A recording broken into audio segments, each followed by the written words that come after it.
Um tempo com Deus no seu dia a dia é muito importante. Pensando nisso, de terça a sexta, às 6:30 da manhã, no nosso Facebook, acontece o nosso Fonte em Casa, trazendo palavras muito especiais e abençoando o seu dia. Dia 30 de outubro, às 20 horas, uma quarta-feira, nós teremos aqui na igreja a nossa rede de homens. Você, homem, é meu convidado especial. Nós vamos ter uma reflexão poderosa, abençoada para o coração de todos os homens. Você venha e convide mais um homem amigo seu para esta rede. Será uma noite muito abençoada para o coração de todos os homens.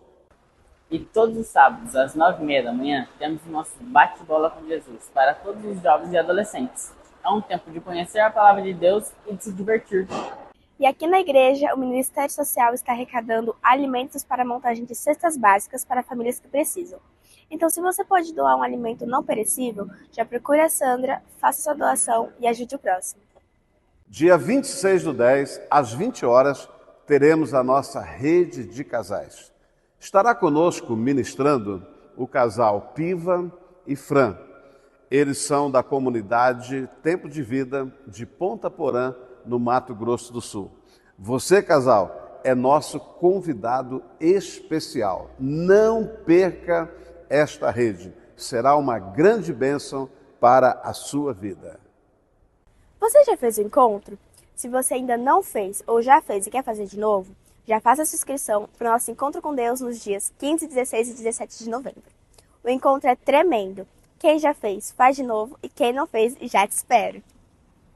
Graça e paz, amadas, tudo bem com vocês? Estamos aqui para fazer um convite especial para você, mulher, que é o nosso retiro de fim de ano. Isso será no dia 9 de novembro, a partir das 9 horas, na Chácara Ramos, uma chácara bem pertinho aqui da nossa igreja. Teremos um tempo maravilhoso de comunhão e teremos uma convidada especial, a nossa amada irmã Luciana, conhecida como da Nega. E o tema do nosso retiro é Incendiadas. Mulher, se prepare para ser cheia do poder de Deus. Deus vai fazer grandes coisas nas nossas vidas nesse dia. E no final do culto, nos procure que nós estaremos dando todas as orientações para vocês. E aos domingos, às 19 horas, temos aqui em casa o nosso culto de celebração. Um momento de cultuar a Deus e estar em família. Prezados membros e visitantes, gostaríamos de informá-los que durante os nossos cultos e eventos é comum a realização de filmagens e fotografias, para fins de divulgação e compartilhar os momentos especiais. Caso você não deseje aparecer, pedimos gentilmente que informe a nossa equipe de mídia ou aos pastores.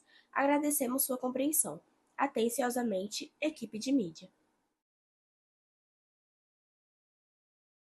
Amém?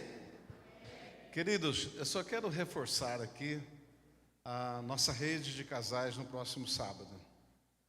Às 20 horas, aqui na igreja. Este casal de amigos que são lá de Ponta Porã, da comunidade Tempo de Vida, eles vão estar ministrando para os casais no sábado e no domingo à noite para toda a igreja. Então nós teremos 2 tempos.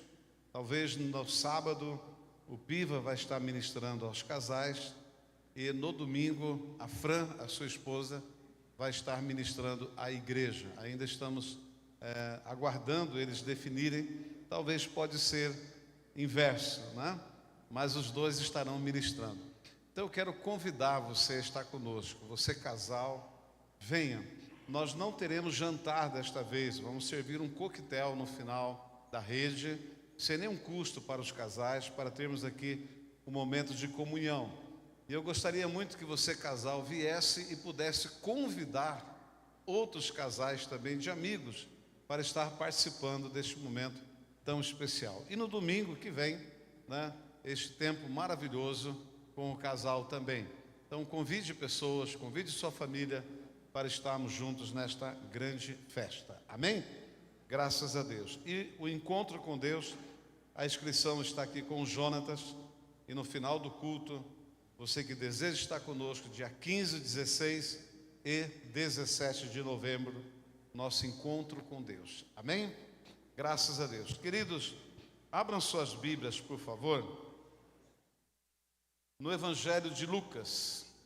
Evangelho de Lucas, nós vamos falar sobre esse tema hoje, o caminho de Emaús. Você pode repetir comigo? Vamos lá? O caminho de Emaús. Olha aí, que benção, que imagem maravilhosa, né? Lucas capítulo 24, o verso de número 13. Todos acharam? Diga amém. Eu vou ler todo o texto, porque talvez você não conheça a história. Essa é uma história muito linda, uma passagem muito linda.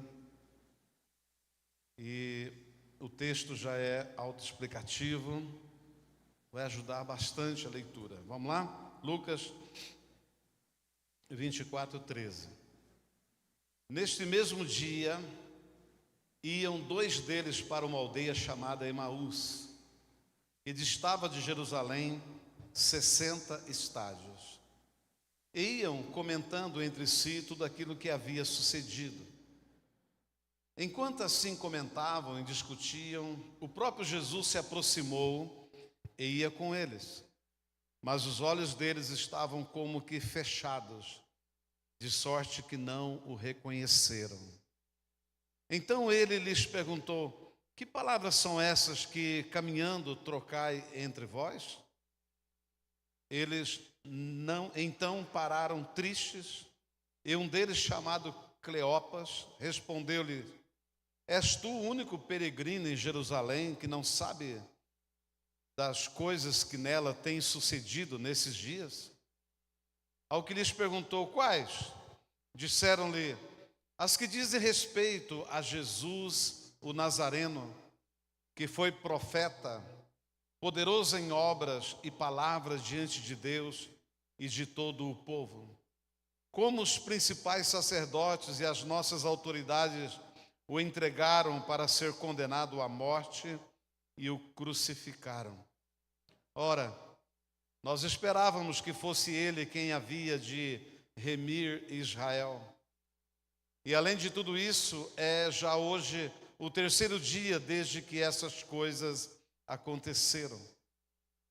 Verdade é também que algumas mulheres do nosso meio nos encheram de espanto, pois foram de madrugada ao sepulcro e, não achando o corpo dele, voltaram, declarando que tinham tido uma visão de anjos que diziam estar ele vivo.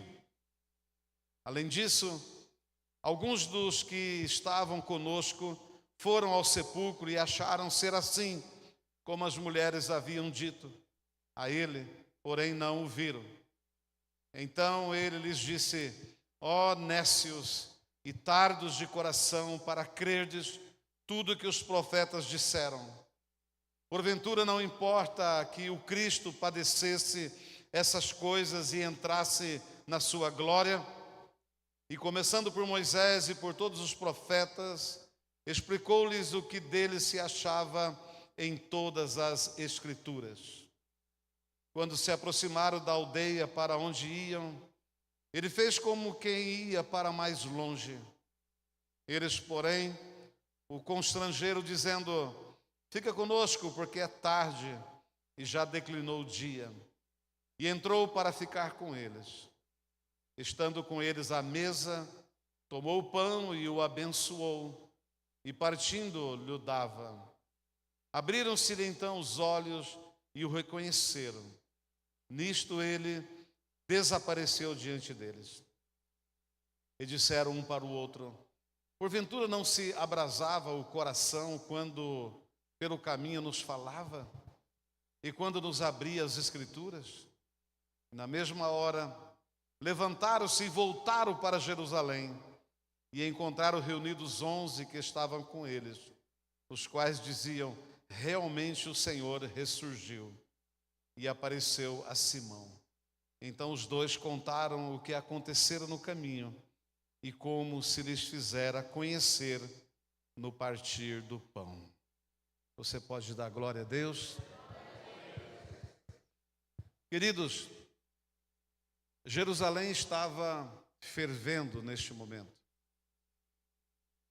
Alvoroço muito grande, porque Jesus acabara de ser crucificado e sepultado.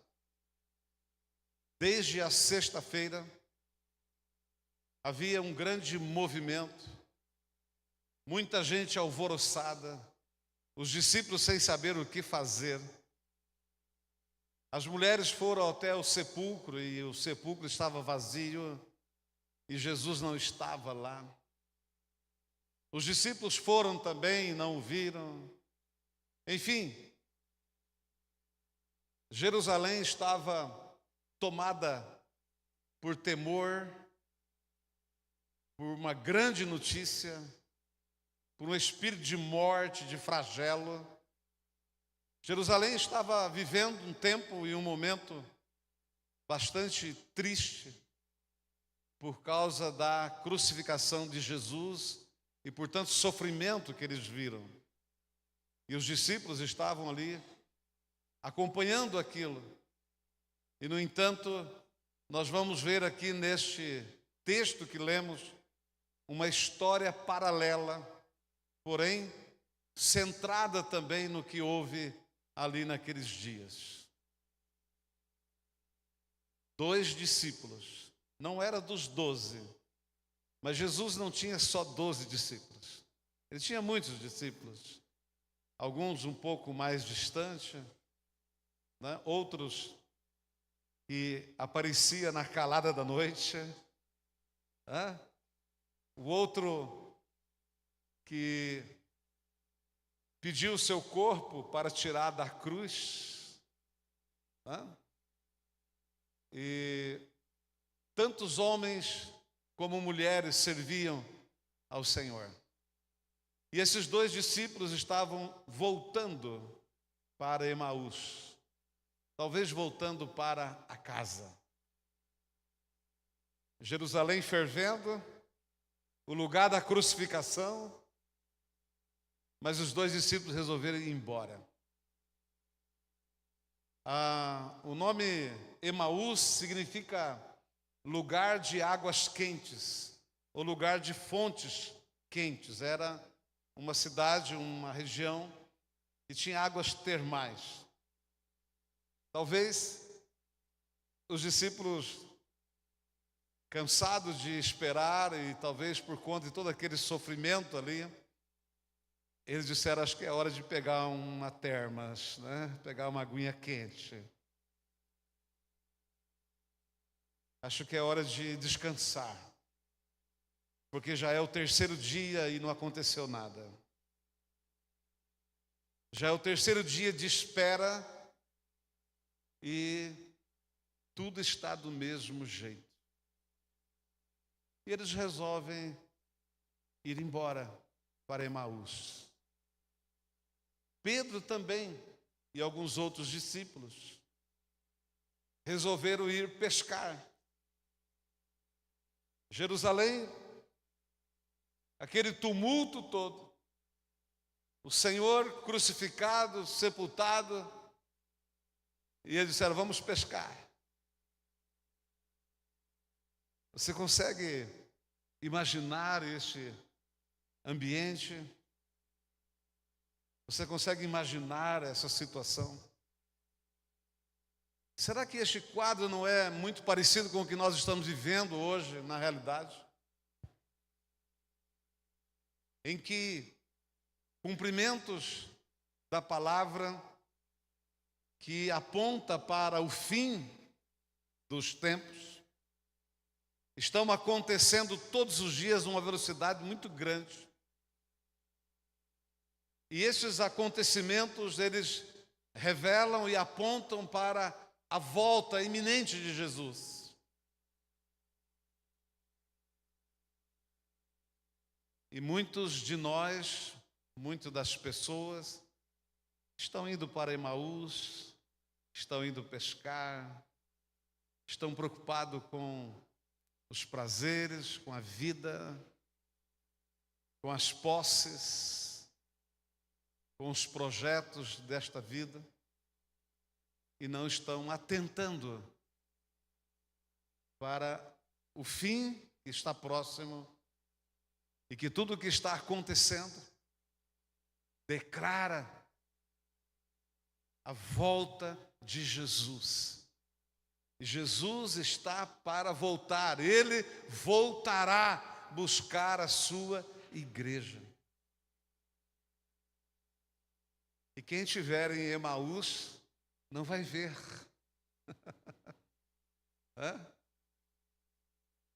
É claro que isso é uma figura. Quem estiver alheio, quem não estiver preparado, quem não estiver pronto, ainda que você esteja com as lamparinas, mas se elas estiverem vazias, o noivo virá e você não vai subir com ele. Então esses dois homens estavam indo para Emaús. E eles estavam declarando exatamente o que aconteceu nesses 3 dias ali em Jerusalém. Neste exato momento, Jesus aparece, porque Jesus já havia ressuscitado, aleluia. Era o 3º dia, ele já havia ressuscitado. E ele aparece no meio dos dois e vai caminhando com eles. Então Jesus pergunta: o que é que vocês estão falando? Do que vocês estão falando? Nós estamos falando da crucificação de Jesus Nazareno e tal. Você é o único peregrino aqui que não está sabendo disso? Claro que Jesus estava, se fazendo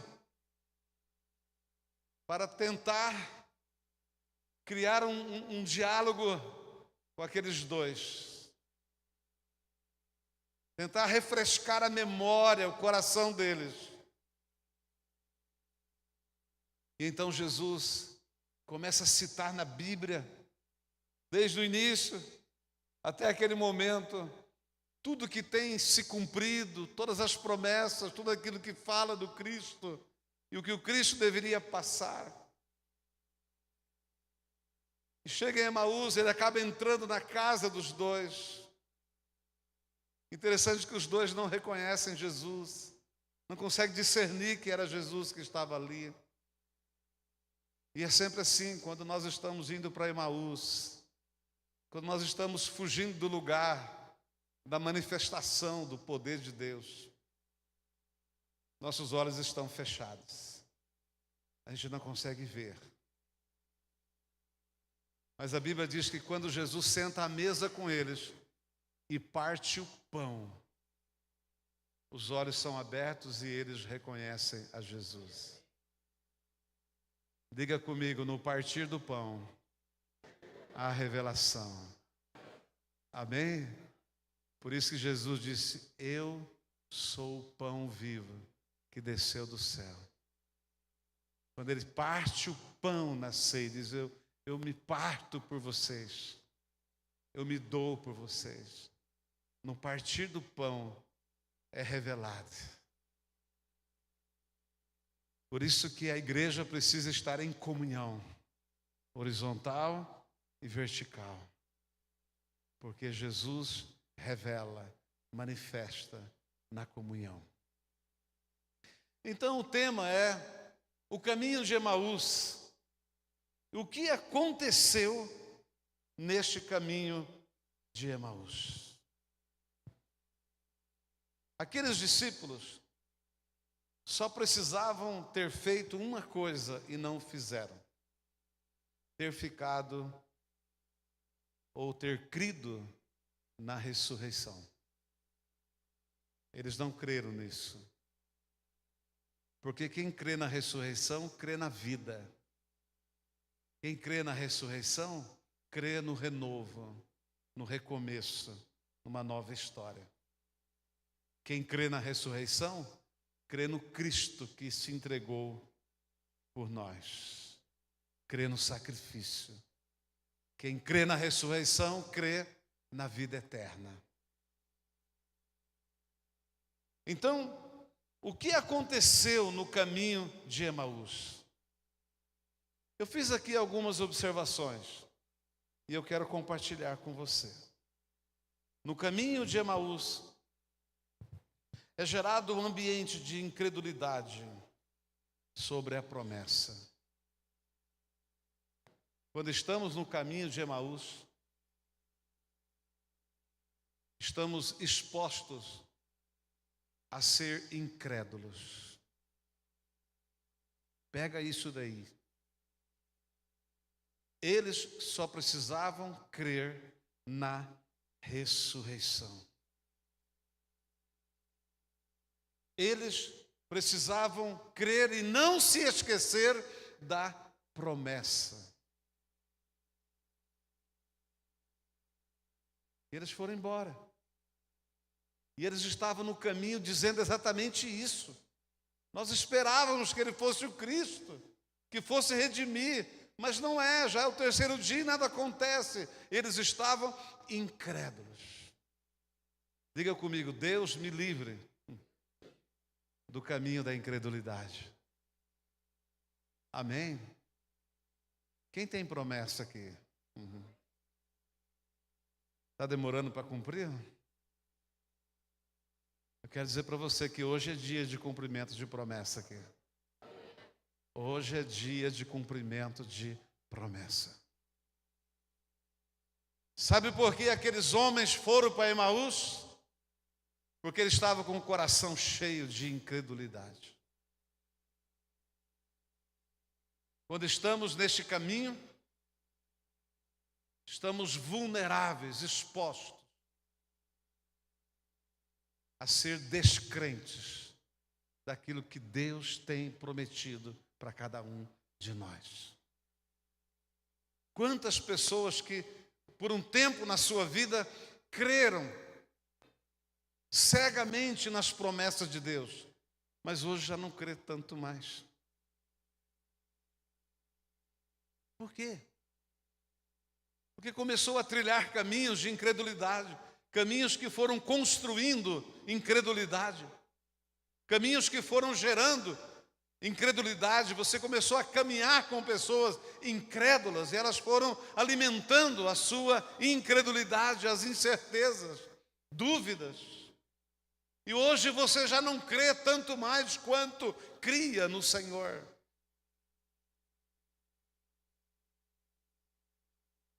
E hoje você já não está tão crente mais. O caminho de Emaús é um caminho de construção, de gerar pessimismo, desistência, incredulidade. Segunda coisa, o que aconteceu no caminho de Emaús? No caminho de Emaús tem pessoas que saíram do lugar onde Deus manifesta. Onde que esses homens deveriam estar? Em Jerusalém. Porque a ressurreição iria acontecer onde houve a crucificação. A promessa iria se cumprir onde ela foi liberada. E muitas vezes nós, vencidos pelo desespero, pelo cansaço, pela incredulidade, saímos do lugar da promessa. Saímos do lugar do cumprimento da promessa. A promessa cumpre, mas você não está lá para recebê-la. Eles saíram de Jerusalém, perderam a oportunidade de ver o túmulo vazio.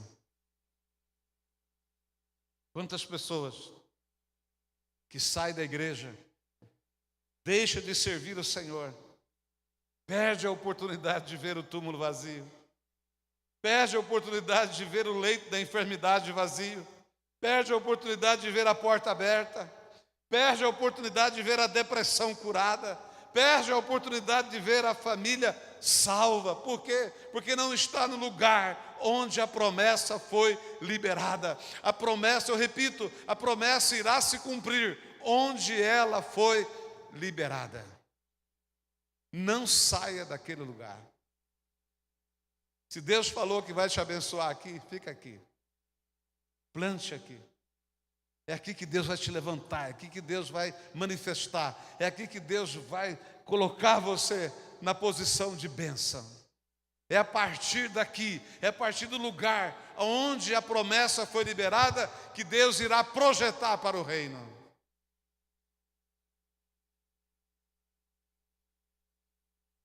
Se Jesus disse para aqueles homens que ele ia ressuscitar, ele ia ressuscitar no lugar que foi sepultado. Não saia do lugar do milagre. É aí aonde a promessa vai se cumprir. Então, o caminho de Emaús é o caminho onde tira as pessoas do lugar do cumprimento da promessa. Terceiro lugar, o que acontece no caminho de Emaús? É que tem pessoas que sabem de tudo, conhecem a palavra, mas que precisam de um choque de realidade para acordar. Você já percebeu? E nesse caminho de Emaús aqui, tinha 2 discípulos. Os caras conheciam a palavra, conheciam as promessas, sabiam de tudo. Não eram ignorantes a respeito das promessas de Deus. Mas eles estavam voltando para as águas quentes. Mas o caminho de Emaús é caminho de choque de realidade. Jesus aparece ali. Jesus disse: eu não vou perder esses 2. Jesus está dizendo para você nesta noite: eu não vou te perder. O caminho de Emaús pode ter tirado você da rota. Você pode estar vivendo um momento de incredulidade, desespero, de desânimo, mas eu não vou te perder. Jesus aparece para aqueles 2 e dá um choque de realidade neles. Quando parte o pão, ele se deixa ser conhecido. Tanto que aqueles homens, após Jesus desaparecer dali, eles comentam: escuta, você sentiu que no caminho o nosso coração ardia quando ele falava da palavra? O Senhor está aqui nesta noite, a palavra está sendo liberada, o teu coração está ardendo. O Senhor está prestes a dar choque de realidades em muitas pessoas aqui nesta noite. Você que está em casa, você que vai ouvir esta palavra em outro momento, ouça isso. O Espírito Santo está dizendo que Ele vai te dar choques de realidade para você voltar à promessa, para você voltar a crer, para você parar de ir para onde está indo e voltar para o lugar da promessa. Olha, mesmo as mulheres falando para eles que o túmulo estava vazio, eles não deram ouvido, eles foram para Emaús. Mesmo ouvindo que Pedro disse: olha, estava vazio o túmulo, mesmo assim eles foram embora para Emaús. Talvez você olhe ao seu redor, para a sua vida, para a sua história, e você vê algumas coisas estranhas que estão acontecendo. E eu te pergunto: o que mais precisa acontecer na sua vida ou ao seu derredor para você crer que Jesus está te tocando, te separando, te reanimando, te dando choque, te lembrando da promessa, te lembrando que você é filho, que você é especial, que você é abençoado por Deus. Amém? Aleluia! O que mais precisa acontecer? Passamos por uma Covid, uma peste, mundial. Sobrevivemos. Que mais sinais? Estamos vendo aí quantas guerras, estamos vendo o domínio, o poder sobressaindo, as nações sendo dominadas, há uma opressão no mundo, doenças estão matando. O que mais precisa acontecer? Talvez a gente acabe acostumando com essas catástrofes, Mas o que mais precisa acontecer? Eu digo para você, Acho que está faltando Jesus aparecer no meio e partir o pão, para você ser conhecido dele, para você perceber que é ele. É o choque de realidade. Eu estava lendo o testemunho do André Valadão sobre o furacão Milton, né? E ele estava dando detalhes do movimento, do mover de oração, de intercessão da igreja ali naquela nação, principalmente no estado ali da Flórida, né? Onde o furacão passou com maior intensidade. Estava previsto, né, uma alta intensidade. E a igreja começou a orar, começou a interceder. E o furacão foi caindo o nível de intensidade. E quando chegou ali, houve um desvio, ninguém entendeu. Né? Ninguém entendeu por que ele se desviou. Mas nós entendemos. A mão de Deus, né? Deus fez assim, ó, foi soprando assim, soprando. Deus está disposto a fazer isso por você, amém? Ele deixou Jerusalém. Jesus deixou Jerusalém, estava lá. Tinha os 11 discípulos amados, chegados, íntimos dele. Estava todo mundo que crucificou ele estava lá. Jerusalém era o lugar do mover. Mas Jesus deixou lá por conta dos dois. Foi atrás dos dois. Eu não posso perdê-lo. Amém? Em último lugar, o que aconteceu no caminho de Emaús? Diga comigo, caminho de Emaús tem retorno. Amém ou não? Aqui na nossa rodovia aqui, você está caminhando, você está, né, viajando, de repente tem uma placa, retorno. É ou não é? A 1 quilômetro, 2 quilômetros, retorno. Aí você fala, puxa, eu preciso retornar. Então você faz o retorno e você entra na outra via e você volta para onde você quer ou até mesmo para o seu destino de origem. Emaús também é um caminho de retorno. É um caminho para novos começos. É o lugar que deve voltar para onde nunca deveria ter saído. Preste atenção. Quando os discípulos chegam em Emaús, Jesus estava ali, eles dizem assim, olha, entra conosco porque já está declinando o dia, você estava escurecendo. Era perigoso continuar a viagem no escuro. Mas agora, depois que parte o pão, que Jesus se torna conhecido deles, e Jesus desaparece, o que o texto diz? Que eles voltaram para Jerusalém. Mas não estava de noite? Não era perigoso? Não. Porque voltar para o lugar de origem, para Jerusalém, não tem perigo. E se tiver, o Senhor está guardando, está protegendo o seu retorno. Amém? Tremendo isso, amém, Ana? Eles voltaram para Jerusalém, no lugar onde não deveriam ter saído jamais. Chegando lá, foram até onde os 11 estavam reunidos. E ouviram novamente o testemunho de que o túmulo estava vazio, que Jesus ressuscitou, que ele apareceu a algumas mulheres. E agora os dois contam o testemunho do que aconteceu no caminho de Emaús. Mas o tremendo aqui, queridos, é que Emaús pode fazer o que for na sua vida, mas uma hora ele vai ter que te devolver. Uma hora você vai ter que voltar para trás. Tem retorno.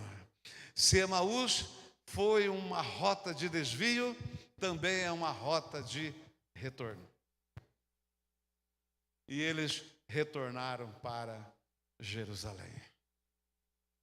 E ali estavam eles no lugar do cumprimento da promessa.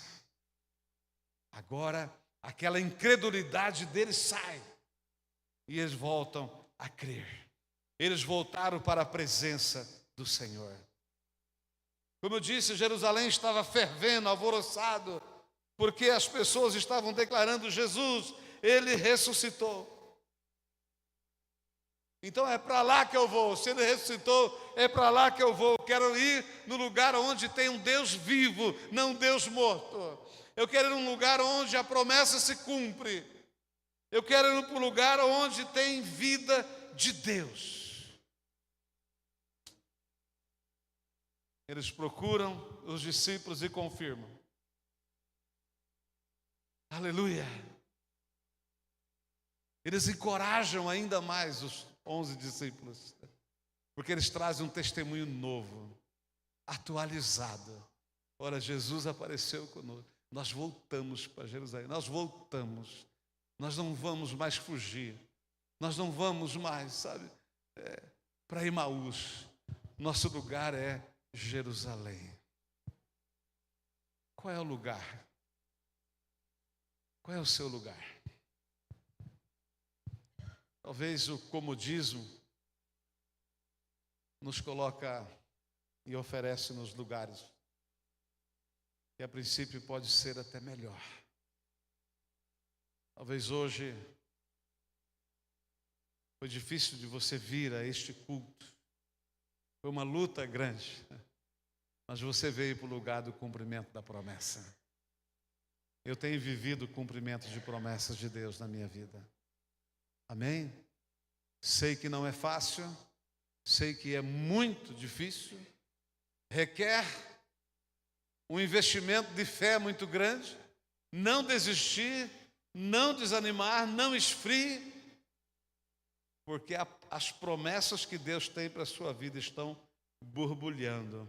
Pode passar o primeiro dia, o segundo dia, mas no terceiro dia vai se cumprir.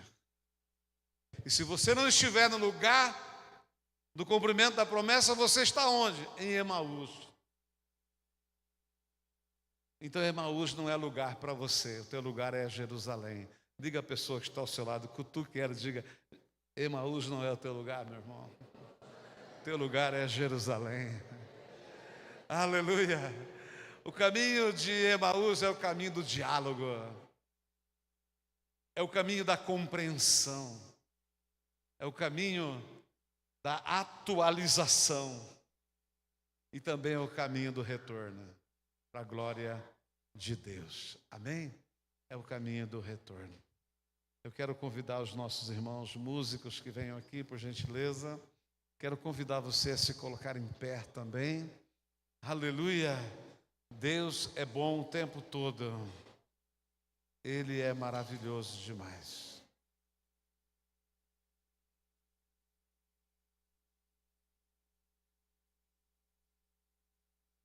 O caminho de Emaús.